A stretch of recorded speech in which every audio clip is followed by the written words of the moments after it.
Bienvenue, bonjour à toutes et à tous et merci de rester dans votre même position pour apprécier, poursuivre ce numéro de décryptage qui sera, vous le comprendrez, un grand moment de télévision, un grand moment empreint d'histoire, de leçons, de recommandations bien évidemment, avec l'ancien ministre de la République Jean-Roger Aoyo. Avec lui, bien évidemment, nous aborderons le sujet que voici, les risques liés aux élections en Afrique et bien évidemment comment éviter les fractures sociales à l'issue d'une élection. Inutile de vous le repréciser, le contexte actuel qui prévaut au Bénin, les élections législatives ont eu lieu bien évidemment le 28 avril dernier, lesquelles élections n'ont pas connu la participation d'une certaine partie du landerneau politique béninois, à savoir les opposants et certains partis de la mouvance présidentielle. Eh bien, au lendemain de la proclamation des résultats provisoires, des grandes tendances, par la Sénat et des résultats par la Cour constitutionnelle, eh bien, des voix se sont élevées. On a assisté à des manifestations déjà le jour des élections, le 28 avril, et surtout au lendemain des proclamations des élections. Alors, dans de pareilles atmosphères, ce qu'il convient de faire, c'est d'en appeler à la paix. Ce qu'ont fait d'ailleurs les différents clergés, le clergé catholique et les cadres de l'église protestante méthodiste du Bénin, nous vous en parlions tantôt dans nos éditions. Et il nous revient ici d'en appeler, de continuer dans cette lancée, d'en appeler davantage à la paix. Et qui mieux qu'un ancien cadre de la République pour nous rappeler ce qu'ont été les élections par le passé et ce qu'elles sont de nos jours et ce qu'elles doivent être. Avec l'ancien ministre de la République, Jean-Roger Aoyo, eh bien, nous allons voir ce qu'ont été les élections et bien évidemment, entre les hommes et les tests, ce qui pose réellement problème dans ce pays. Et qu'est-ce qui explique les risques liés aux élections, non seulement, pas au Bénin seulement, mais sur le continent africain. Il nous dira aussi pourquoi et quels sont les éléments aussi constitutifs de la sauvegarde de la paix. Bonjour, monsieur le ministre. Bonjour, cher ami. Et merci d'avoir accepté notre invitation. Alors, toute première question qui me vient à l'idée, c'est de vous demander d'abord de nous faire l'histoire des élections au Bénin. Merci de m'avoir invité. Oui. Et de me donner l'occasion de m'exprimer sur la situation actuelle. Mais vous m'invitez à un détour historique. Oui. Qui peut éclairer nos populations. Oui. Au début de l'indépendance, Oui. j'allais dire des indépendances, 1960, je brosse le tableau à grands traits. Il le faut. L'Afrique a connu une période de parti unique.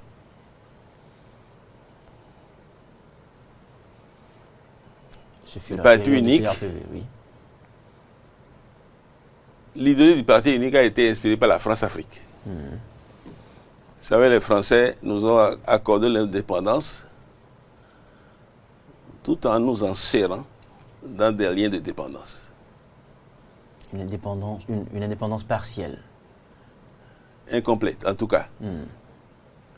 L'idée de la France-Afrique à l'époque, c'était que si on autorisait le multipartisme,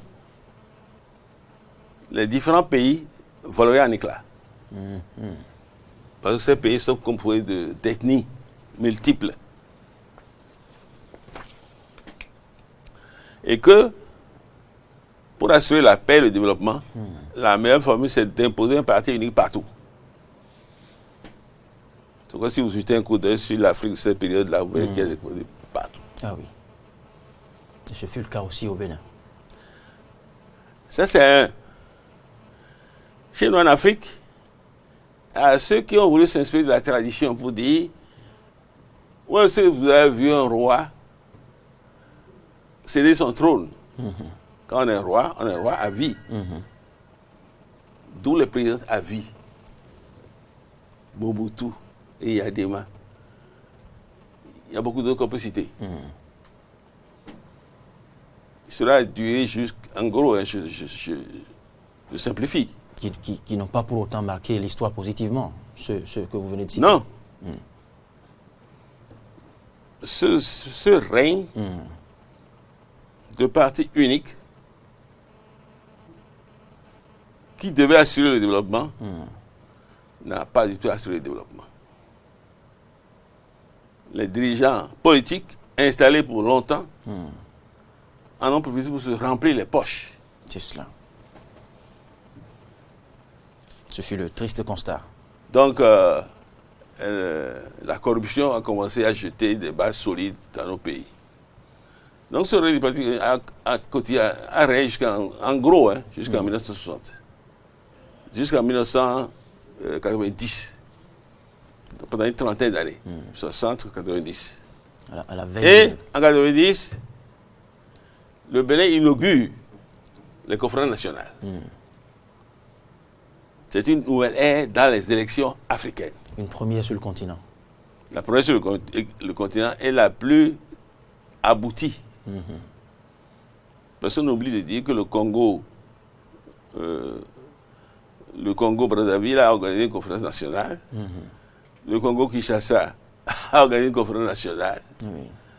Et que le Niger a organisé une conférence nationale, ainsi de suite. Mais la conférence nationale qui a abouti, et qui a eu des résultats durables, et qui s'est passée en 10 jours, Et celle du Bénin. sans que les conférenciers aient perçu un copec. Ah oui. C'est la seule conférence qui a réalisé, c'est celle du Bénin. Mais avec cette conférence-là, la donne a changé. Disons, ça a commencé à changer. Et ça ne va pas changer dans tout le pays au même rythme. En tout cas, au Bénin, nous avons arraché à Kérékou la souveraineté de nos décisions. Et nous avons dit, parmi les décisions prises, il y a le multipartisme intégral.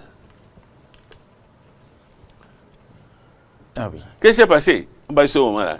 Il s'est passé à ce moment-là, après 30 années de sevrage, les gens n'avaient pas le droit de manifester, les gens n'avaient pas la liberté d'expression, les gens n'avaient pas la liberté de s'organiser. Après 30 ans de sevrage, il y a eu Comme une nouvelle ère. une grande bouffée d'air. La liberté. Et quand Enfin. il fallait s'y attendre, les gens sont engouffrés dedans. Et les partis politiques sont créés sans arrêt. Et dans tous les coins de rue. Une kyrielle. Alors, les acteurs politiques ont constaté que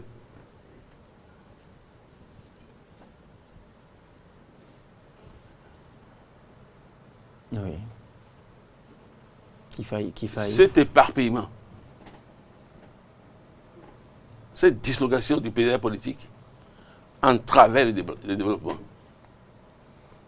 À ce moment-là, certains ont commencé à penser à un regroupement.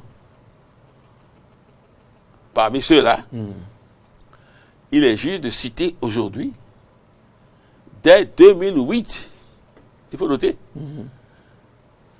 des partis comme le PRD, le maître Adrien Oumbédi, Oui. il est encore là. La RB, le Soglo, qui fait tout ce que vous voyez là maintenant. Le PSD d'Amoussou, le MADEP, le Sefou, Fago. Fagbohun et de Kolaole Iji. Et il va ajouter le parti du jeune Lazare Serweto. À l'époque, il était jeune. MAP, qui deviendra plus Fosclé. tard Fosclé. Oui. C'est ceux-là qui ont voulu faire une déclaration en Kourounou et sont lancés dans la constitution, dans un rassemblement des partis politiques pour simplifier le paysage politique. Parmi ceux qui ont participé à ça, il faut citer aussi l'élève d'épée du président Zissou. Je me souviens de la réunion qui a eu lieu à Boycon. J'y étais. Qui a été une étape. Et par la suite,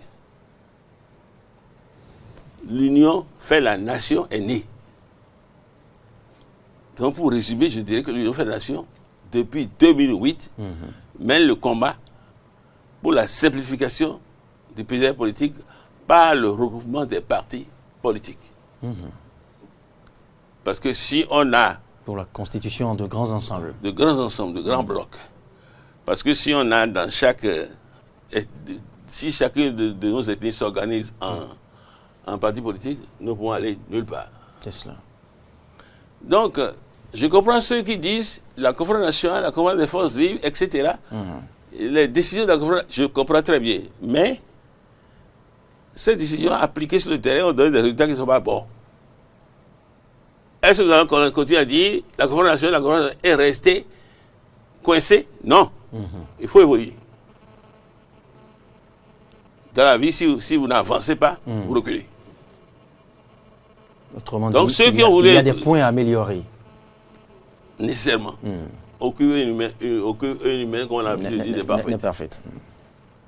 Donc, ceux qui ont commencé depuis 2008 ont poursuivi ce combat pour le rassemblement.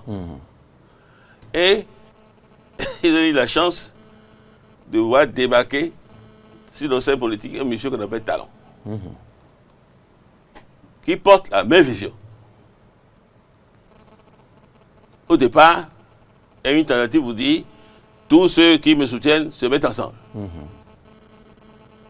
Moi, je faisais partie de l'UN qui s'est transformé en UP, non progressiste. Moi. Ah ouais.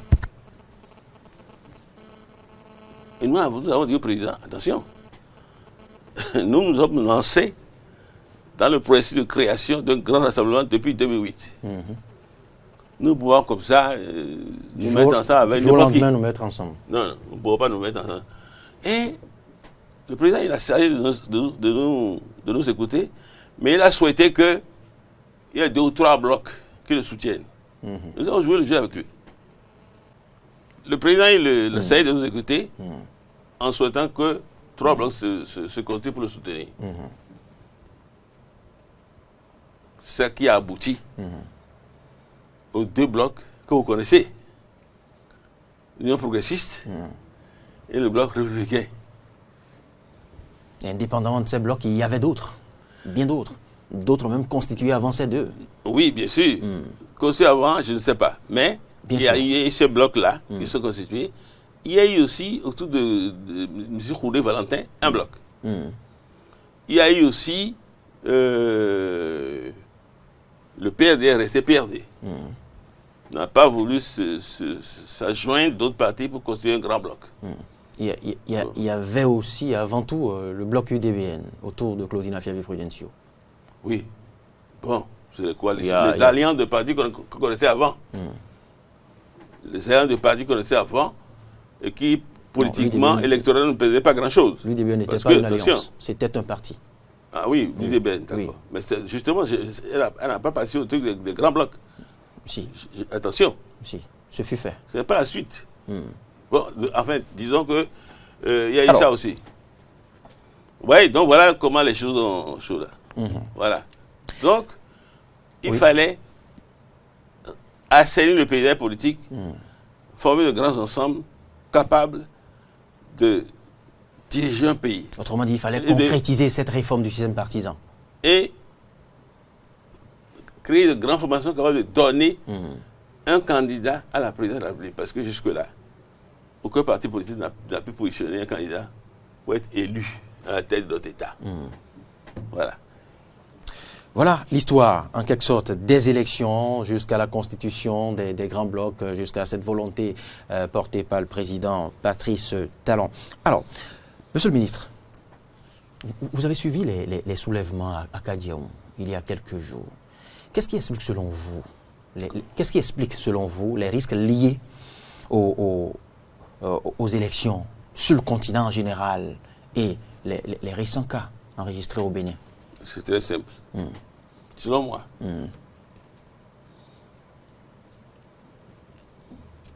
en Afrique, beaucoup de gens arrivent en politique pour s'enrichir.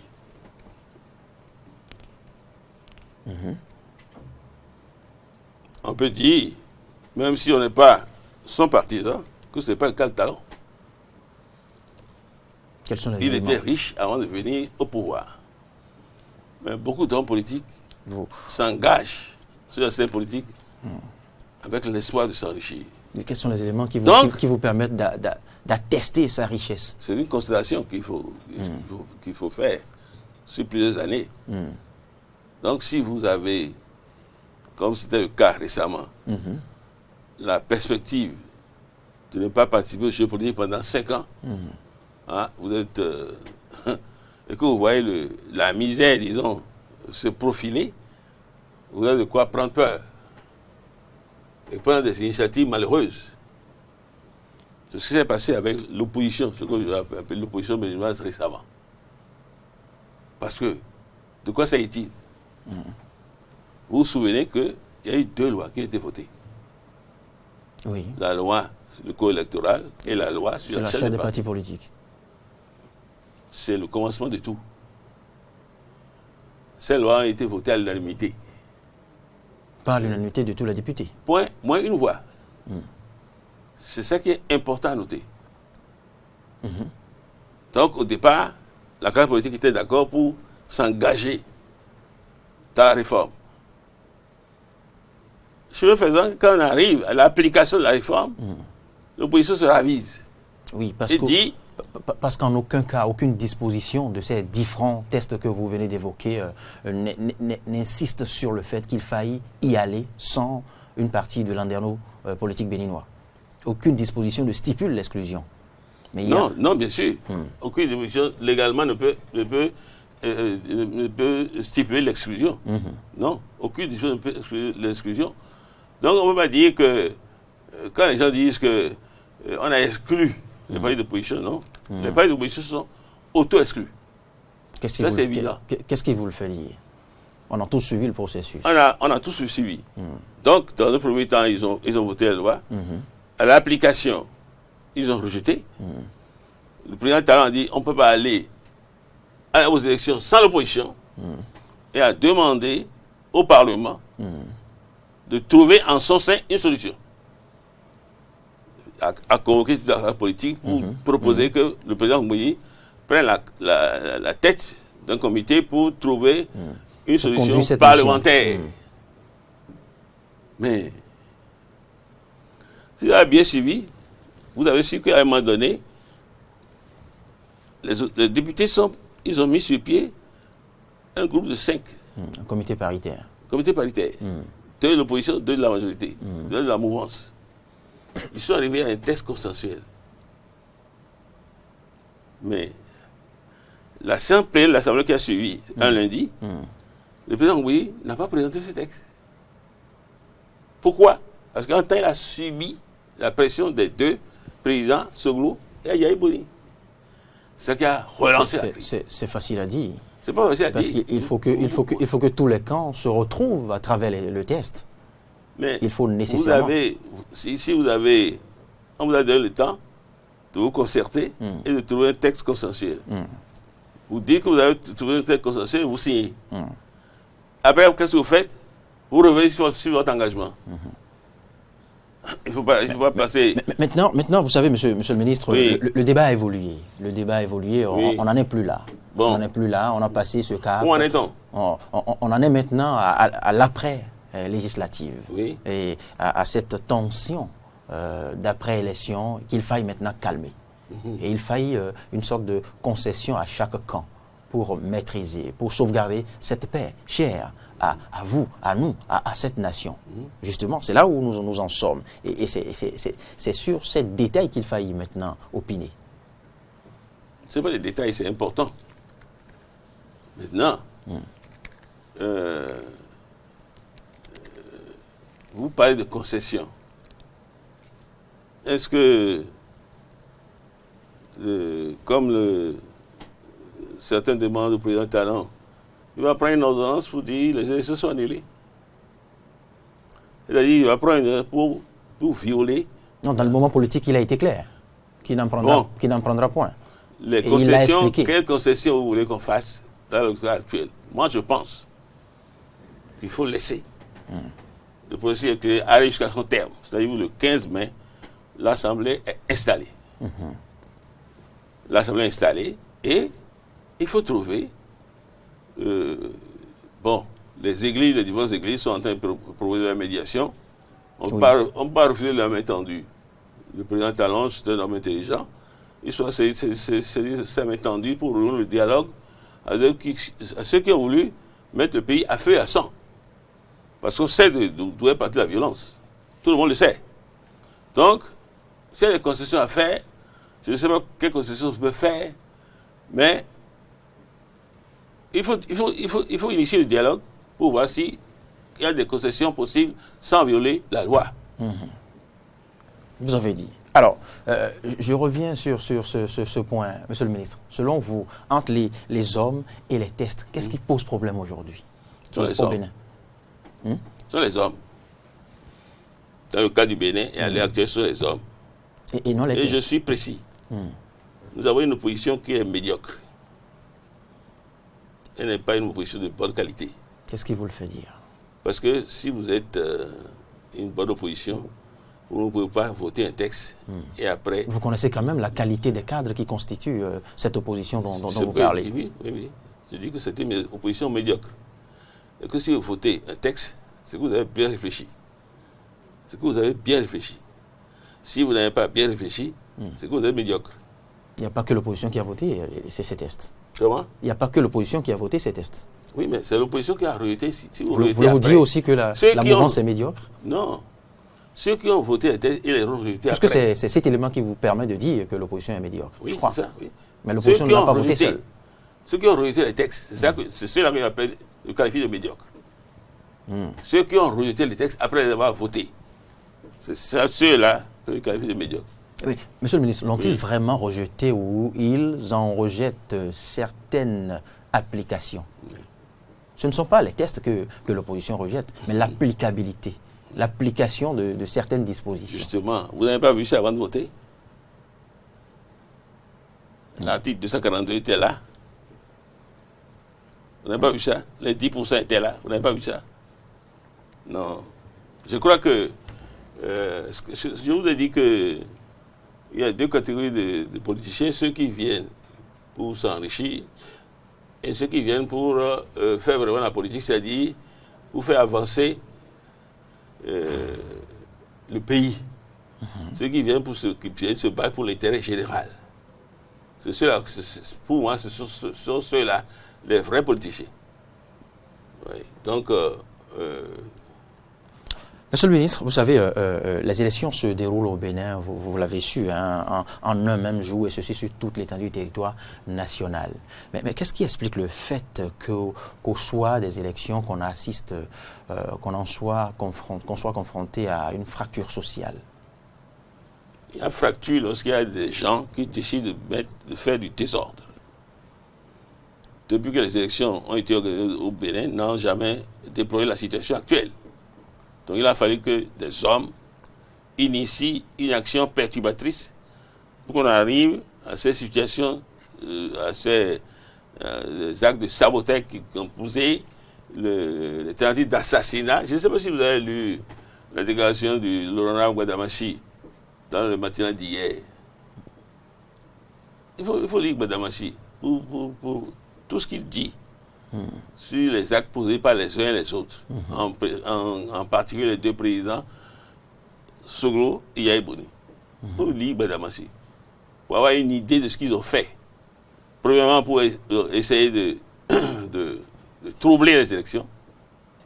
L'État, qui a l'usage de la force régalienne pour mettre la loi, a appliqué la force régalienne, a maintenu les élections et les ont conduits jusqu'à terme.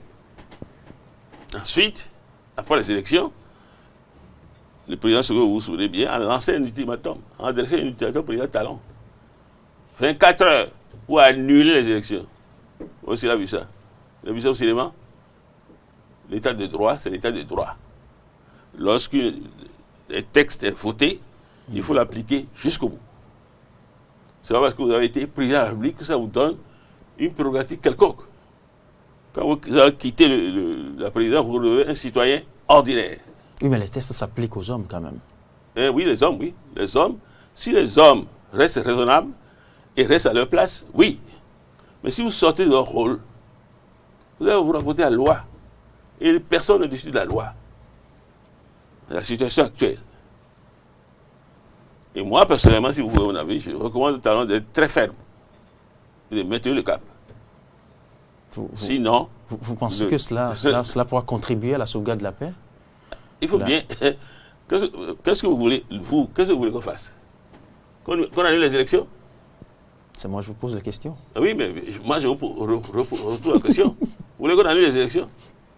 C'est très simple, c'est très facile de dire sauvegarder la paix, sauvegarder la paix. Mais tous ceux qui disent sauvegarder la paix, là, ils n'ont qu'à aller réfléchir pour savoir ceux qui ont causé les désordres.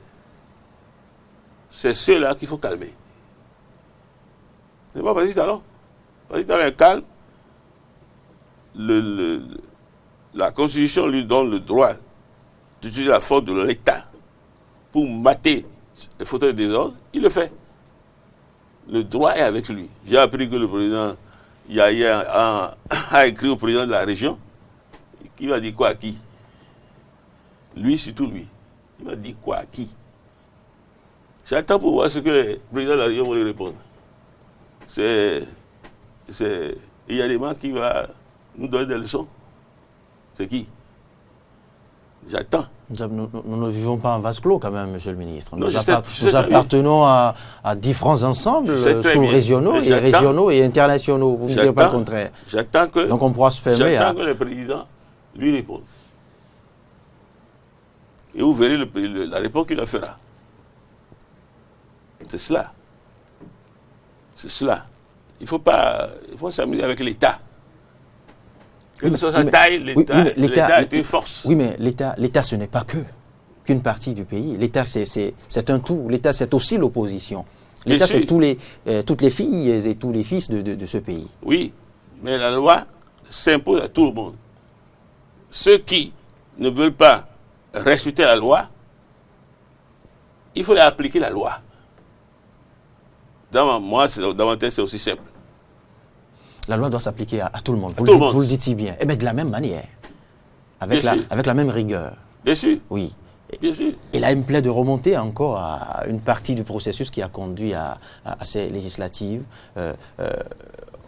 Vous avez suivi, par exemple, le président de la Sénat parler des fautes mineures à des niveaux donnés. Oui. Là, pensez-vous que la loi a été appliquée de la même manière? Il faut demander, votre question s'adresse au président du Sénat. Il faut lui poser la question. Il n'a qu'à dire les fautes mineures qu'il a relevées. S'il n'a pas énoncé publiquement, c'est sa responsabilité. Donc, il ne peut pas intervenir là-dessus. Oui, mais, monsieur le ministre, oui. on poursuit. Quels sont, dans l'État, dans cette dynamique de rigueur que vous recommandez, pourra-t-on arriver vraiment à aboutir à la quiétude, à la paix, à calmer les mécontents, les opposants mécontents? Vous savez, cela participe aussi du rôle du numéro de la République. J'ai écrit récemment à un ami que selon moi,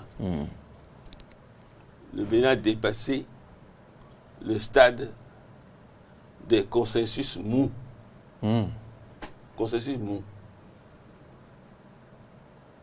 Les consensus mous qui donnent, qui fait croire que tout le monde est d'accord, tout ça là, on s'embrasse, tout ça là, ne conduit nulle part. Oui, tout le monde peut ne pas être d'accord, mais le grand nombre... Tout accord doit être établi sur des bases claires. Tout accord, pour avancer. Les bases d'un accord doivent être claires si on veut avancer. Si nous en tenons au consensus mou, et mon ami Dossou Robert a parlé du consensus comme une valeur constitutionnelle, c'est son avis. Moi, je dis, ça n'engage que moi, les consensus mous ne nous pourront pas avancer. Tout accord sans base claire, nous fera regresser. Il faut tout de même un accord. Alors, assez pour voir si l'accord est possible. Oui, mais dans cette rigueur que vous recommandez, pourra-t-on aller au dialogue? Si vous recommandez la fermeté, vous recommandez un rigorisme, je dirais, extrême. Pas du tout. Moi, je ne suis pas rigoriste et ceux qui me connaissent savent que je ne suis pas extrémiste. Pas du tout. Ça, c'est votre appréciation à vous. Je n'ai fait que lire dans... Je constate, j'analyse les faits. Et je tire mes conclusions à mon niveau. Et je dis, si le président n'est pas ferme dans la situation actuelle, le désordre va s'instaurer.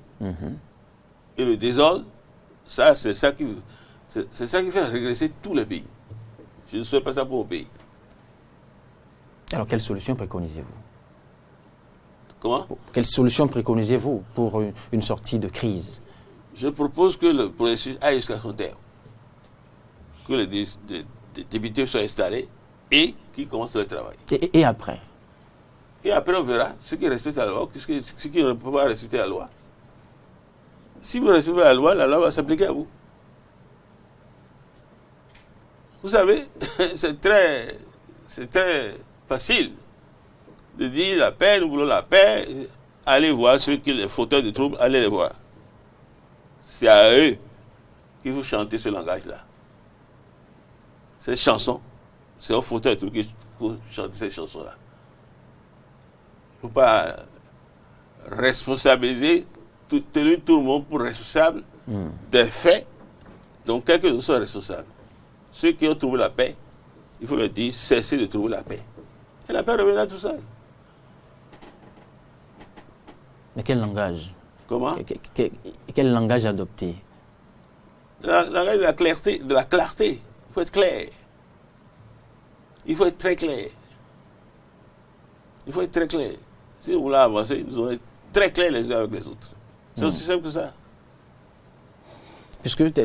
Puisqu'on le constate maintenant, c'est vrai que après les élections législatives du 28 avril, ce n'est pas fini. L'opposition ne démord pas.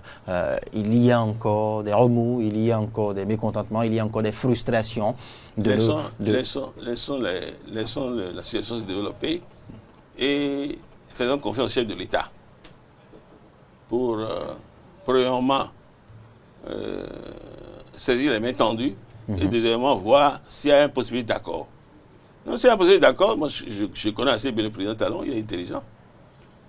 Il est intelligent. Le président Segro, je reviens à lui, qui dit qu'il n'a pas de diplôme, qu'il n'a pas fait l'ENA. Ce sont des détails sur lesquels on va pas opiner. Ça n'engage que lui, ses appréciations. Ça n'engage que lui. Non, c'est pour vous dire que j'ai fait confiance au président Talon pour saisir les mains tendues et essayer de trouver des solutions. Mais je ne veux pas proposer, je ne veux pas, à ma place, actuellement, me lancer dans des cogitations inutiles. Non. Le président Talon, il a les pouvoirs que lui donne la Constitution. Il est le maître du jeu. Il est le maître des horloges.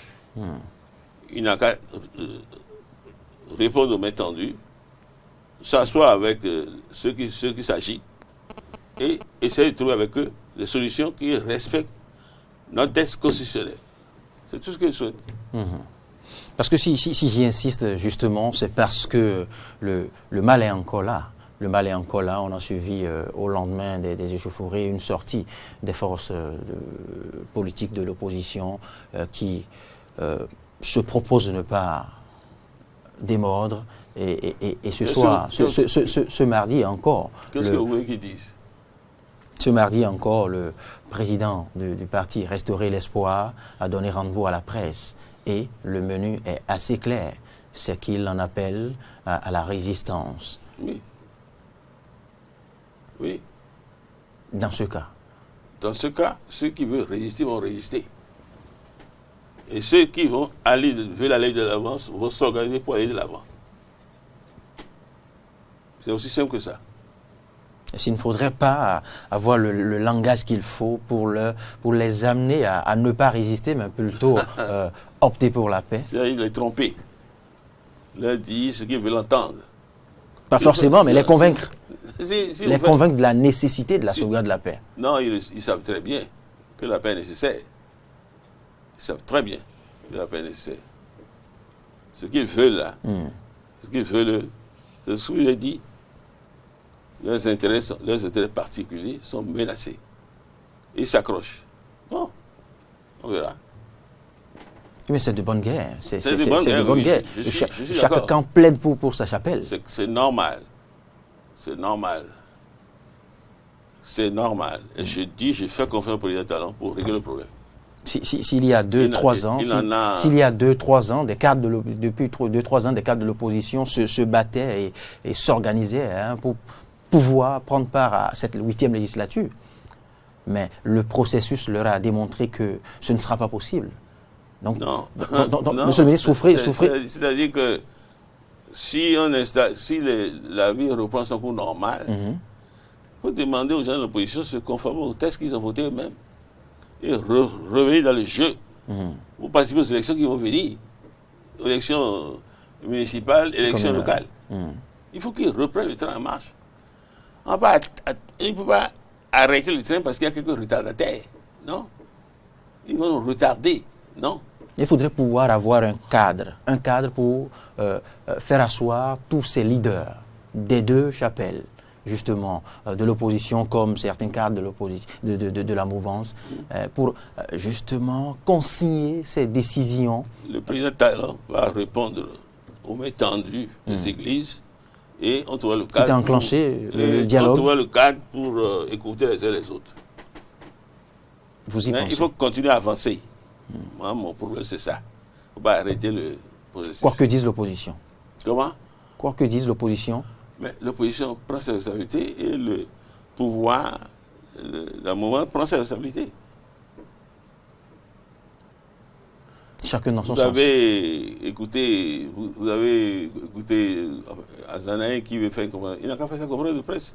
Vous avez écouté Abibola, vous avez écouté Amoussou Bruno, vous avez écouté Zizokwe.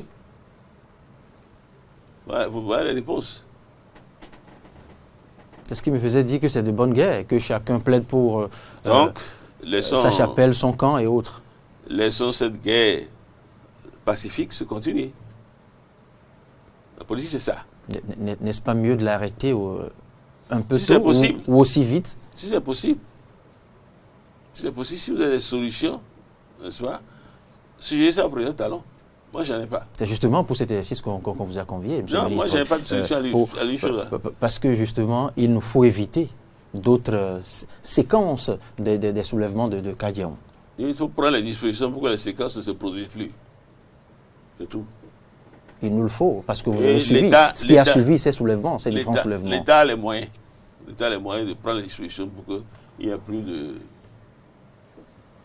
J'ai fait confiance à l'État, dirigé par Talon. Ah oui.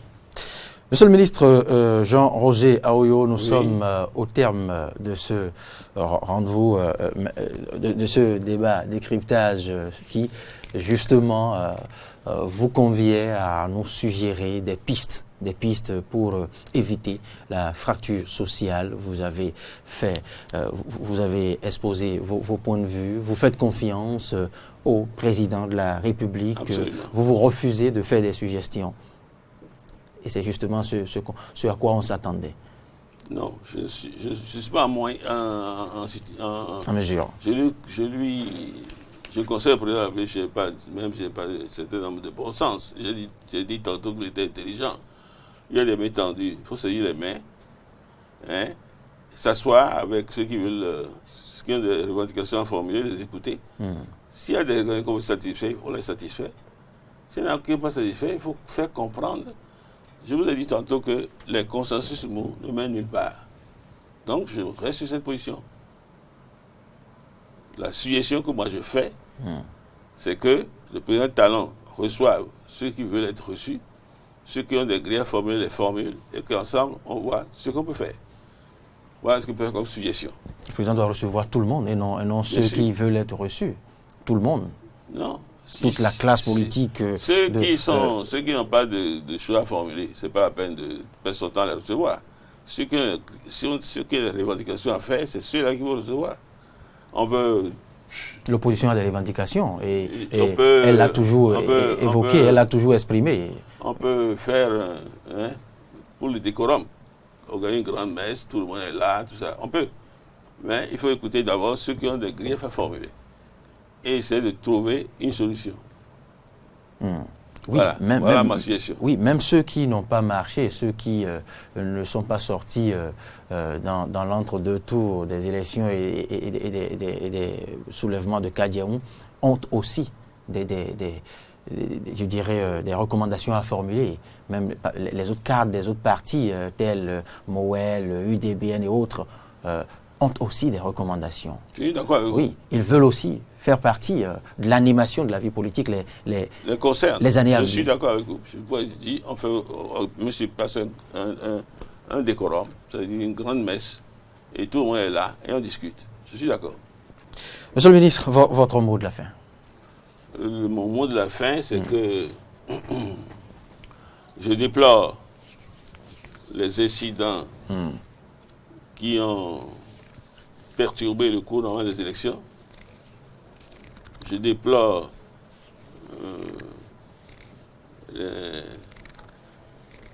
les tentatives de soulèvement qui ont eu lieu après la proclamation des résultats. Je souhaite, comme tout le monde, que la paix revienne et que notre pays reprenne sa marche en avant. Cela dit, je suis pour la continuation du processus qui a commencé le 28 avril 2019, que l'Assemblée s'installe et que le travail commence. Maintenant, il revient au président Talon de recevoir tout le monde, toute la classe politique, d'écouter toute la classe politique et de voir dans quelle mesure il peut satisfaire les revendications des uns et des autres. Je suis, comme tout le monde, un partisan de la paix. Mais je dis, pour finir, que le temps des consensus mous est dépassé au Bénin. Parce que le consensus mou ne mène nulle part. Vous avez dit. Merci, monsieur le ministre Jean-Roger Awoyo. C'est moi qui vous remercie. Et merci pour votre disponibilité, vos différentes explications et votre point de vue. On a compris votre position, votre posture de ces différents soulèvements, de l'actualité politique et surtout de l'actualité d'après législative.